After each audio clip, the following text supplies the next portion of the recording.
a production company did a video. Said they were hiring a manager of operations, and the interviewees were told it would be about 135 hours a week, that they would be on their feet most of the time, multitasking. There were no breaks provided. Actually, there was no lunch provided. They would grab their lunch where they could get their lunch. They would need at least 3 basic skill categories. They would need to be adequate in the medical area, especially handling emergencies that might come up. They'd have to have culinary skills to satisfy their associates. And furthermore, they would need some interpersonal skills to communicate with people who could be a little defiant at times and maybe talk down some tense situations. There were no holidays. In fact, on holidays, they would get to work even harder than ever before, and the pay was absolutely zero. The only pay would be the satisfaction of the relationship you develop with your associates while as long as the job lasts. Of course, now the interviews, these were recorded. You can watch this on YouTube if you want. It was hysterical because they were like, no, is that legal? That's just cruel. Nobody would do that. And as they pushed back a little harder and harder, the company rep finally said, it's motherhood. And billions of mothers have prayed for and desired this job. And the results of the people who were being interviewed were anything from laughter to, oh, you got me, to just tears, understanding what all their mom had put into the job. And it is that kind of a job. Think it through. That is exactly what the interview was about. So you have a lot of moms that have done this job. We have Eve. She did it from the very beginning. And you've got to be careful with Eve because we see her as the mother of all living. But Eve was a mom. She was a straight up mom. She had kids. We don't know how many kids. We just know she had a lot of kids. And she did the 135 hours a week, and she was there 24/7, and she caught her breaks when she could get them, and she did everything, whatever a mother did way back then, she did it all until her body no longer would do it, because that's what mothers tend to do. And then we have the most famous of all mothers, and that would be, of course, Mary, the mother of Jesus. And so you have her, and we'll maybe talk about her a little bit more. And then in between these two moms that everybody knows, we have an estimated 40 to 50 billion mothers whose names are not recorded in history. They were only recorded in the hearts of their children, and they were only known to their immediate family and their immediate little social circle. And time passed, and they were totally forgotten. And we know they were there because we're here. So we know the chain had to come down, but we don't know another thing about them except those that were into love with their job, put their heart and their all and their body and their time into that job. And it's a wonderful job. So we have motherhood. I'm going to be really careful here. This is going to be our text for the first couple of points. Older women likewise are to be reverent in their behavior, not malicious gossips or enslaved to much wine, teaching what is good, so that they may encourage the young women to love their husbands, love their children, be sensible, pure, workers at home, kind, being subject to their own husbands, so that the word of God will not be dishonored. Now, I've got to walk a real careful line here because I'm going to say some things about work versus the home. And we do not oppose women working outside the home. We are not like, oh, if you work outside the home, you're evil and you're wicked or whatever. The point I'm going to make, and if I don't get it clarified, please forgive me, is that there is nothing that will ever satisfy the woman's heart as deeply and as significantly as being a mother. Her work outside of the home may bring her some joy and she may have some happy moments, but it will never do for her heart what being a mom will do. That's the point I want to make. Now, if you decide to do both, I'm not debating with you at all. It's your business between you and your family. I just want to be sure that you understand we're not saying you're evil because you have a job or something. Don't misunderstand that. Now, having said that, a lot of our young women are told in colleges, you need to go into the corporate world. You need to climb this corporate ladder, blah, blah, yada, yada, yada. And again, I'm not against it, but I want you to understand that corporate ladder will never, ever satisfy the desires of a mother's heart. And you'll get down the road about 30 years, 40 years, 50 years, and you'll be burned out just like the men are burned out. And thinking, man, I wish I had them. And then it's getting a little too late, isn't it, to say, I wish I had them. And I'm going to tell you something about the corporate world, and we all got to be involved in it some way or another. We can't get out of it. But the reason they pay, and this is an oversimplification, but the reason they pay is because you wouldn't do that job if you didn't get paid. So those of you who are retired, would you go back to work tomorrow for free? Go, man, I love my job at the paper mill so much. Man, I'd like to go back out there and work for free. If they didn't pay you, you wouldn't do it. Ladies, it's the same way with ladies too. So you are working. A lot of you are still working. So what I want you to do is say, hey, tomorrow I'm going to start working. I'm going to tell my boss, I don't need a paycheck anymore. I love this job so much, I want to do it for free. I'm not doing it either. Now, I understand it's a little more complicated than that, but there is a job that people will do for free, and it's called motherhood. And she'll put in that 135 hours a week from dark to dark and into the dark sometimes and up in the middle of the night sometimes. And she does all kinds of things because the one that satisfies her heart the most is that ladder God put in her heart. It's in her DNA, and that is rearing children. And when you find a woman who's had that desire but for some misfortune cannot rear children, you find a woman who will tell you, my life's just not complete. I never got to. And it's a sad situation when that happens. It kind of makes you go, man, that's rough. So when we look at a passage like this, and Paul says, and I'm going to just do the highlighted part again, encourage the young women to love their husbands, to love their children, to be sensible, pure, worker at homes. The modern mind looks at that and goes, well, that's just a male chauvinist. That's all that is. No, that's not. That's the Creator talking through Paul, the one who designed the woman's heart, defending the woman. Now, I know we got Lydia Seller of Purple, and we got the woman of Proverbs 31, and women will be very, very active outside the home. And again, that's fine. You and your family work out what you need to do there. It is crazy expensive to live in America. One-income families are extremely rare now. I get that. But understand, nothing's ever going to touch and fill your heart like having babies and raising babies. That's it. Now the other's okay. Just put it out there a little further, but keep that one at the center. That's motherhood. So now, when's the perfect time to have a mom? Have a kid. Okay. Perfect time to have moms when you're born, right? And Paul gives us a little hint here. And I got to be careful. He says, encourage the younger women. Okay. My opinion, that's it.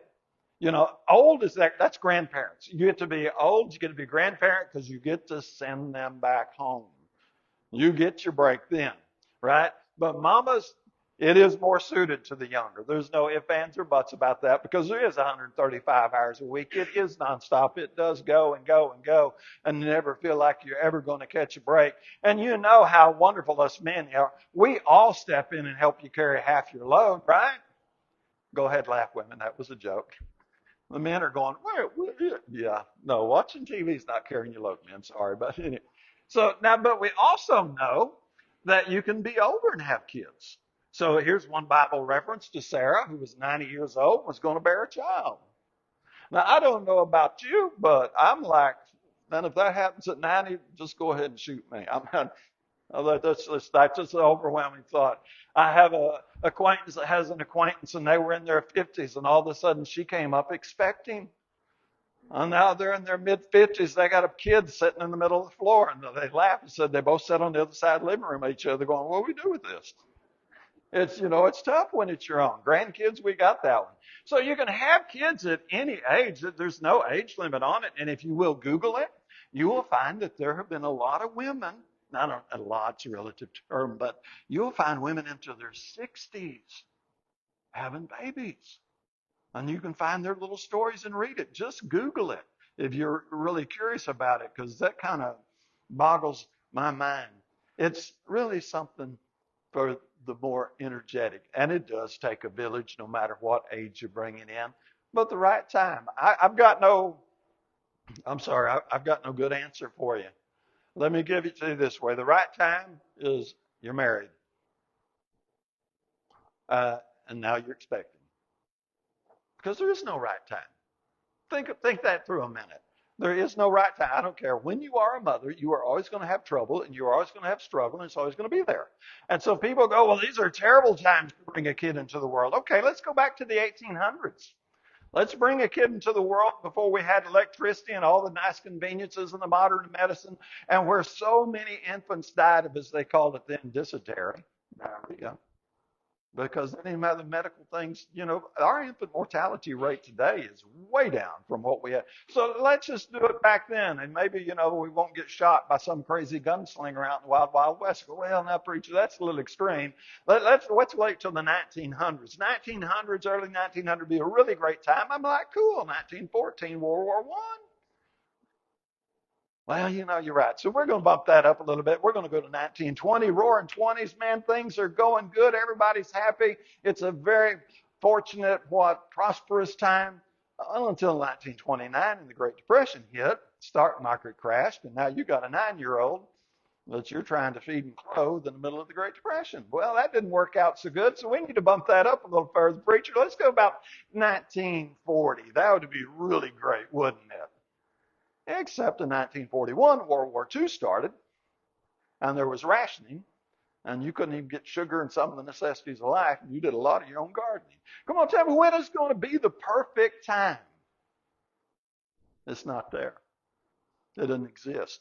Perfect time, ideally you're in love, you're married, and you're ready to start a family. And you're young in my book. I want to add that one. But you don't have to be young if you don't want to. That's your business. That's your call. And so there's no perfect time. So I think about Mary and Jesus, and he was the perfect time, wasn't he? You think Mary felt like it was the perfect time when she stood at the foot of the cross watching him die? I don't think so. But it was the perfect time. And then I go, okay, one more time. Eve, that was the perfect time. Because there was no internet, there was no corruption, there were no drugs. All that stuff was way into the future somewhere. And Eve was in the most perfect environment you could ever want to raise kids until Cain got upset with Abel and killed him. There's no perfect time. I got no perfect time for you. I'm just going to give you a simple Bible answer. Are you married? And ideally, you got enough money to put a roof over the head and a little food in their belly. Now, don't take that one too far, because a lot of people are misparenting motherhood because, when I get 1,000 in my, no, excuse me, I get 100,000 in my 401k, I get 1,000,000 in my 401k. When I really, really feel like I'm financially fit and can handle these kids, look, you ain't ever going to be financially fit to handle kids. And if you get too much, you're going to spoil them anyway, and you're going to mess them up the other way. So don't go that far. So, perfect timing. Sorry, that's the best I got. So, motherhood, she shapes character. Now, this is in the Bible a lot, but it's these little short statements, and this is where we kind of miss it because it's not an elaboration on that process. It says, "Hear, my son, your father's instruction. Do not forsake your mother's teaching. Indeed, they are a graceful wreath to your head and ornaments about your neck." I believe, certainly in our culture, starting with about the Industrial Revolution, that the mamas had the hand that rocked the cradle. You know how it goes. The hand that rocks the cradle rocks the world. And mamas since the Industrial Revolution have had much, much more influence on the impact of the shaping the character of their children than the fathers have. Now, the simple theory goes like this. Back before the Industrial Revolution, kids would be hanging around mama's skirt till they were 3 or 4 years old. And as soon as they were old enough to go out into the field, they went out into the field with daddy, and they hung out with daddy, and the girls hung out with mama. And so the daddies would have a strong influence on their sons pre-Industrial Revolution. Now, after that time, men started going to the factory. I'm sorry, I can't take you to the factory with me. It's not a place for a 4-year-old. And so the kids stayed with mama while daddy went into town to work. Now, this is pretty simplified, but nonetheless, that's kind of the idea there. And so I would say in our culture, beginning Industrial Revolution forward, no one has had more character-forming influence on the children than the men. Now, I'm sure there's a couple of exceptions out there that were different, but it's the mothers that have really been instilling in their children the various values and principles that carry those kids forward. And those mothers are trying to prepare those kids to be standing in a reasonable independence. Now, I say reasonable independence because we're never totally independent. We always need our village. We always need our church family. We always need one another. But there is that reasonable independence. And that's what moms are trying to do. And so they're pushing that thing forward, because one of these days, if moms do it right, and this is going to sound a little harsh, but mom's the drill instructor. Mom is not to spoil her. She's not there to make the baby's life all easy and wonderful and perfect. She's trying to get that child ready for adulthood, because one of the days these kids are going to step out in adulthood, and in adulthood, people aren't going to be your mama. And if mama didn't train them and start pushing them out of the nest like Mama Bird does, push the baby out of the nest and teach them how to fly, they're going to get out there in that real world and go, ah, I don't know what to do. Mama, you don't want your kid there, right? So mamas work on those kids. They really take them through. And it goes, look, this isn't really brand new, is it? Paul says, I'm mindful of the sincere faith which you first dwelt in your grandmother Lois. Now, we're in the first century here. And Paul says this was in your grandmother Lois, and then it was in your mother Eunice, and I know it's in you. Where did it come from? Even back then, it was flowing through the lineage of the fairer sex, as we say sometimes. That's what mamas do. It's an awesome thing. So when you look back at it, you think, my mama was so mean. I hope she was. Because that'll make you tough enough to stand up like an adult. And that's what we need. And that's another lesson. We have a lack of that. So women, it's bless your heart. It's repetition, repetition, repetition. I just pulled this out to help a little bit. She rises while it's still night and gives food to her household. Look, that wasn't one single day. That's 7 days a week. We all like to eat every day, right? And she gives a portion to her maiden. She buys a field from her earnings. That's your outside the home part. Verse 17, she girds herself with strength. That's every single day. Makes her arms strong. She senses that her gain is good. Her lamp does not go out at night.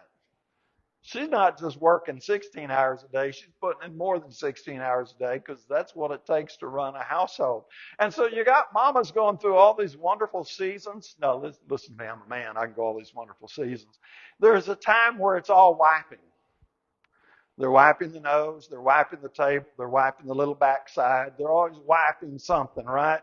And then it changes from the wiping stage to another stage. So you got your little baby stage, which you think is so cute. And then they get to the toddler stage, and it's like, oh, it's a little different. And we have nice ways. We call it the terrible twos, or the, something about the threes. We got negative little terms for them. But mama's going to go through that phase, and then she's going to go through the elementary school phase, where she gets to be at all the PTA meetings and she gets invited to the parties. And then she's going to go to the taxi stage, where she's got to drive 1, 2, 6 kids to every sporting event they can possibly get involved in. And then she's going to have to watch these kids fall in and out of love and start teaching them about relationships. And then there's the rebellious stage, where they start thinking they know everything there is to know, and mama don't know nothing. And it's just one stage after another. And finally, it's the real love stage. And he asked me to marry her. So on and so forth. You get it. And then it's my baby's expecting, I'm going to be a grandma stage. You got all these stages that they go through. And it's always repetitive. It's always going on. It really never, ever ends. Well, one of these days, some of those things that you look at way early on. The old country song did a real good job of it. And the line I remember is, you're going to miss this. And it was about a plumber going into a house to fix a sink for something. The kids are all running around, and she looks just harried and worn out. And he says, one of these days you're going to miss this.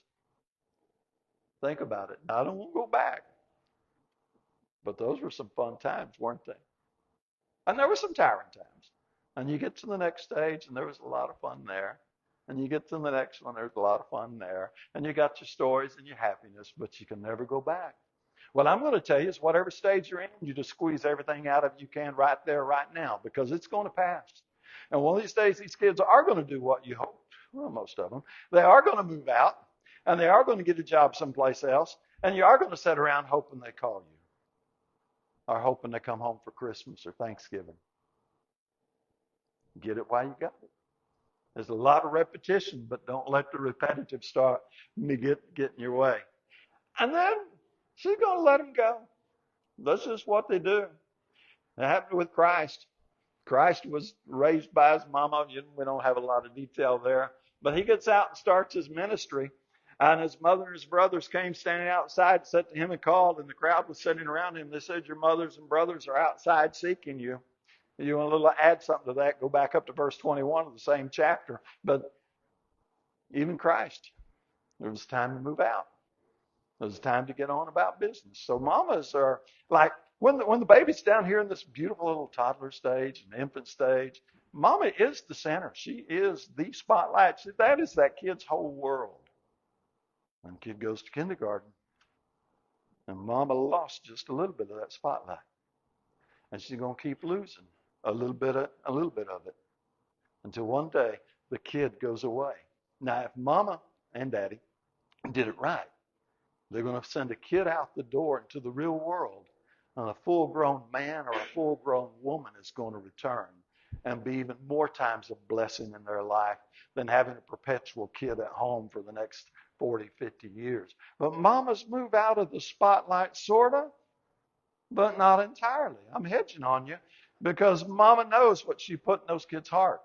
She knows what she instilled in them. And she knows that if they'll reach down inside and grab it, if they'll think that they can pull up the strength that mama put in there. And even though mama may be on the sidelines now, in a lot of ways, mama's still in the spotlight because she's in their heart.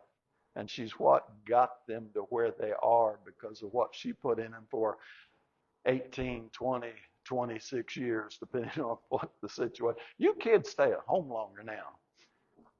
Man, when we were young, 18, it's like, I'm 18, I'm getting out of here. 15, yeah.